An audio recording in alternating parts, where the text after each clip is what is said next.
Hi guys, I'm Mike. And I'm Ash. And this is F1 Fanatics.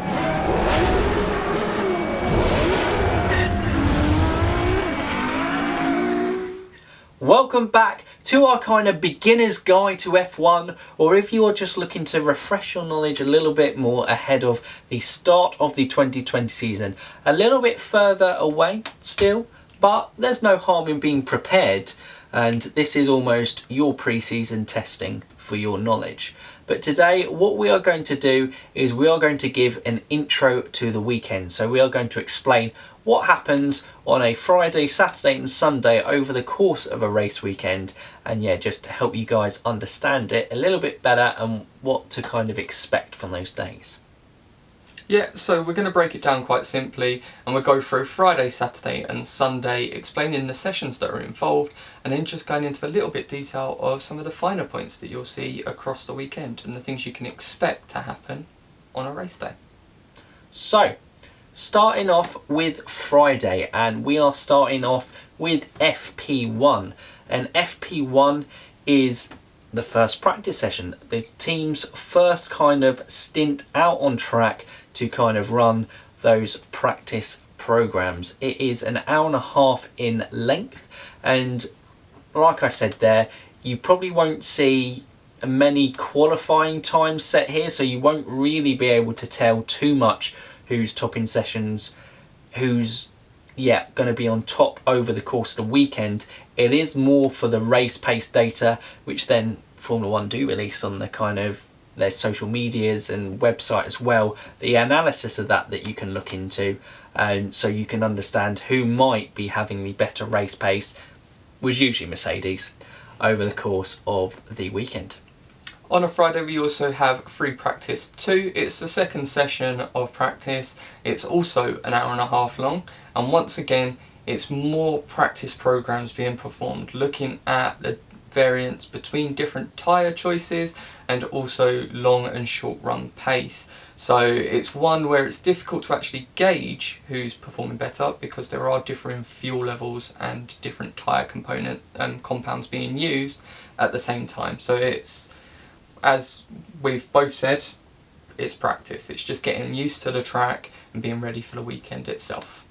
It is, out of any of the practice sessions though, probably the one to most pay attention to, because the practice timing on a Friday is usually at the same time of qualifying and the same time of race. So similar sort of conditions, especially in those kind of night races where obviously track temperatures can drop off massively from the time in the day, and it is usually the one where they do run the qualifying sim in that one. So it gives us a better idea of FP1, but yet still, like I said, still practice.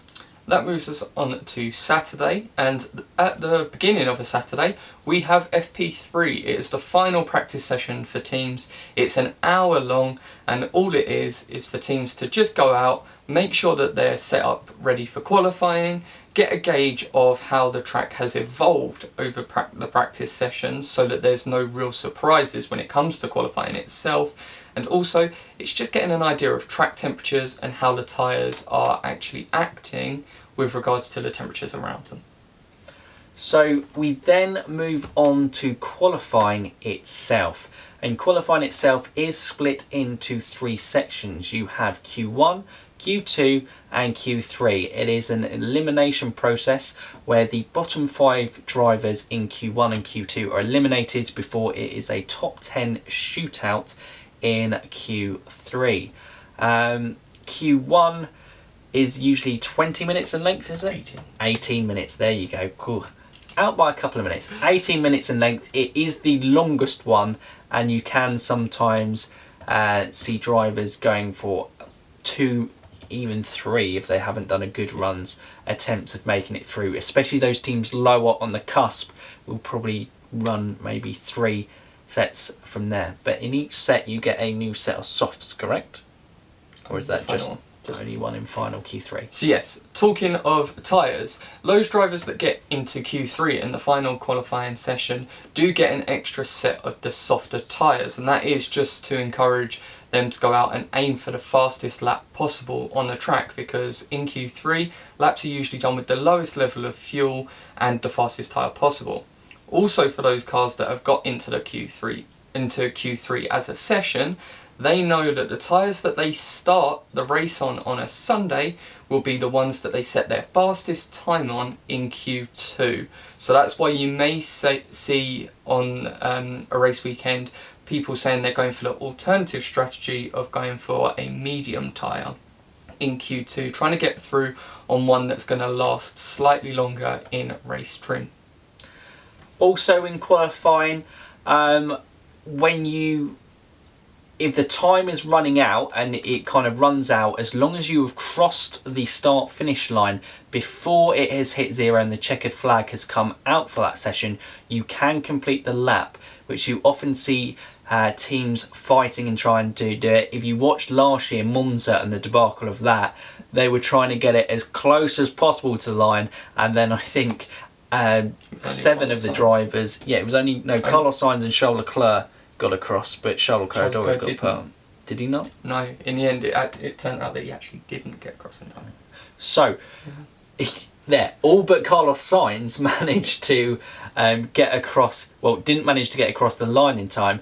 And it is also important, why they are trying to go as late as possible is a thing you will often hear referred to on commentary, which is track evolution, which means that the more rubber gets down, the more grip the track has, and it means that it is quicker, and the quicker times are usually set later on in the session. So I think you've probably heard Ashley talk about it. If you saw around Hungary times, it was frustrating. George Russell was on the verge of Q2, and if he'd gone out just 10 or maybe 20 seconds later, he might have just got across the line in that time with that extra little bit of track evolution. And the final thing for qualifying is the driver who finishes Q3 with the fastest lap time will be given the award of pole position, meaning that they will start the race in first.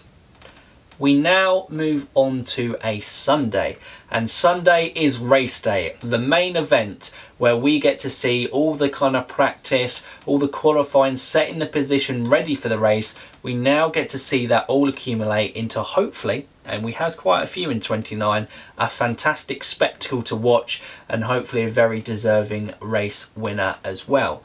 Don't ask Sebastian Vettel about Canada.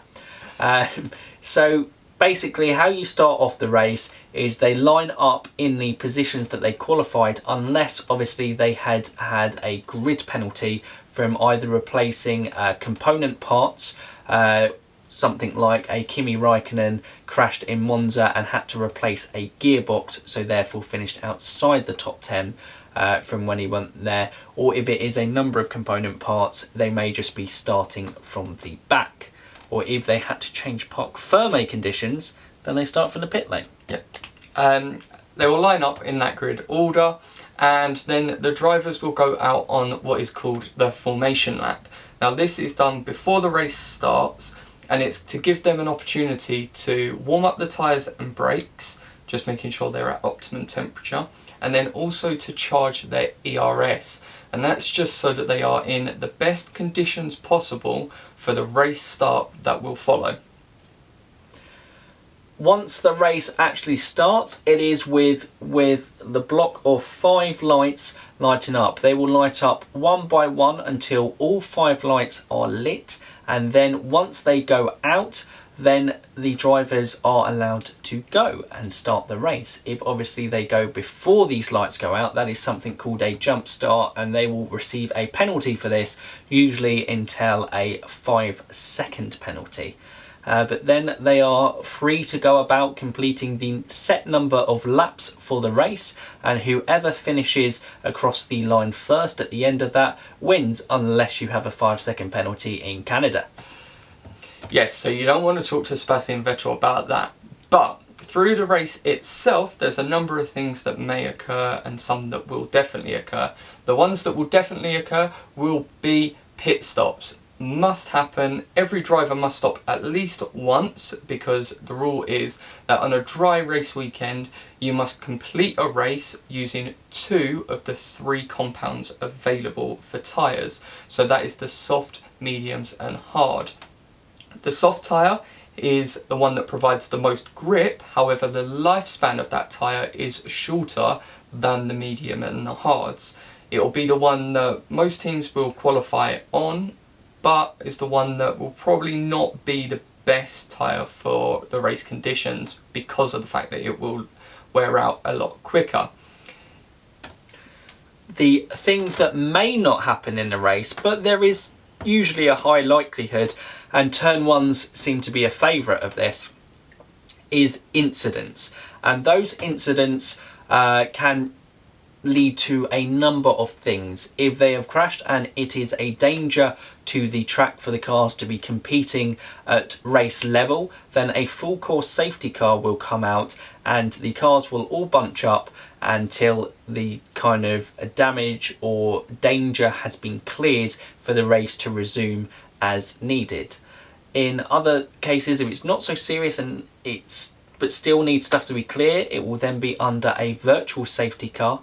In some cases, cars need to retire or go for a pit stop, like Ashley just went through there in terms of repair. And if a driver had been at fault for one of these incidents, you may see him receive a penalty in severity of scale. So there are 5-second time penalties, I believe 10-second time penalties, a drive through the pits, and a 10-second stop and go, which I believe is the most severe, which is becoming a favourite because disqualification comes in as well. You can get a black and white flag. Is it the disqualification?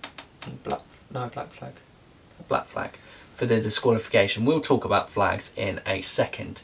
From there, but yes, Sebastian Vettel received that 10-second stop and go in Monza. But yeah, very rare for a car to be disqualified. It only usually happens if their car is operating when it is considered by the FIA to be unsafe to do so, or a very seriously dangerous act has been performed. And Mike said about flags that will be waved. Now there are a variety of colours, some with patterns, some without. I'll go through the ones that you're most likely to see in a race weekend. First of all, green flag. If you see a green flag, that means go. That is just normal racing conditions. It's used after an incident just to allow drivers to be aware of the fact that they can go back to full racing speed. You have got yellow flags. That's when there's an incident where drivers need to take care, i.e. if someone's gone wide and has gone into the gravel and they're slow getting started. You may also see double waved yellows. Now that is mainly used when there are marshals on the track, but it's also one that's for drivers to be aware that they need to slow down and actually be prepared to stop in the case of an incident being in front of them. You have one that is less seen in races, and that is red flags. Now that means that the session comes to a stop, and that's because there's something severe and there is a need for the race to be stopped altogether. The main use of a red flag is when a car's gone into a barrier that will need repairing before driving can continue for a safety aspect. You will see a black and white flag waved. Now that is to warn a driver that an action that they have taken is close to the mark, and if they repeat that same offence, they will get a penalty. And the final flag that you'll see you'll see at every race weekend is the black and white checkered flag, and that is to waved when the race is finished and the leader is crossing the line for the final time. An important fact on that flag is being reintroduced this year because of a fault that happened in Suzuka with the automated system basically ending the race a lap early. It will now go back to the race will only officially end once the winning or leading car has passed the checkered flag. An important one on that red flag one, you probably won't see it as much like we said on race weekends, but they are quite often used in qualifying because obviously in instance, and it is a time limited situation, the red flag will come out, stop the time, allow cars to kind of be cleared, and then the time will be resumed once the track is safe to use again. One thing I didn't say for the red flag is it's used in the practice sessions. However, if a practice session is red flagged, then the time does continue to count down. It's only in qualifying and the race where the clock is stopped. So we now move on to the end of the race, and that means that we have had a winner of the race and also we have a podium. So that is the cars that finish second and third to join first place on the top step. So in first, he will stand on the top step and the middle of the podium. Second will be to the driver's right, and third will be on the lowest one, third. So yeah, that is awarded for the top 3 drivers within the race of that day, and obviously they each receive a trophy, getting larger in scale up to obviously the biggest trophy for first, and also the constructor, winning constructor of the race, will also receive a trophy on that day. Points are awarded for drivers that finish in the top 10, and we'll put a nice little graphic up now that shows you the scale for that. Obviously, a race win, you get the most points, being 25, and then it reduces gradually as you go down the places to 10th place being awarded a single point. Reintroduced in the 2019 season was an additional bonus point for the fastest lap of the race. The only stipulation for that is you need to finish in the top 10 to actually be awarded that point, as Kevin Magnussen found out in Singapore. Damn plastic bags. And that, Ash, I believe, is that. Our coverage of the race weekend. We hope you've enjoyed that. If you have any other questions in regards to your intro into the race weekend, please do ask. If you have questions from any other of the videos, do leave in the comments below and we'll try to answer to the best of our ability. If you think we missed anything, don't forget you can leave that in the comments as well. We are a fountain of knowledge, but not an all-knowing fountain of knowledge. We're always learning and finding out stuff in F1. We're just fans, really. But yeah. And Ash, once they've done commenting, if they're new around here, what else can they do? They can press the subscribe button so that our videos go into your YouTube inbox. And if you press the bell icon, you'll get a notification when one of our videos goes live, and you'll be able to see our coverage of the race weekends. And guys, if you have liked this video, if you've liked this series, don't forget to give it a thumbs up. Obviously, at the end of this video, we will leave links to the videos where you can click on and catch up if you have not. We had the A to Z of F1, as well as an intro to the drivers and teams in Formula 1. But I hope you've enjoyed this little mini series, getting your kind of early research in ahead of the new season. We'll be obviously continuing over the winter break with plenty of content and plenty of ideas, more 10 Reasons Why's, driver rivalries videos, lots coming at you, and obviously our continued new coverage of the feeder series as well. But for now, you F1 fans, keep racing!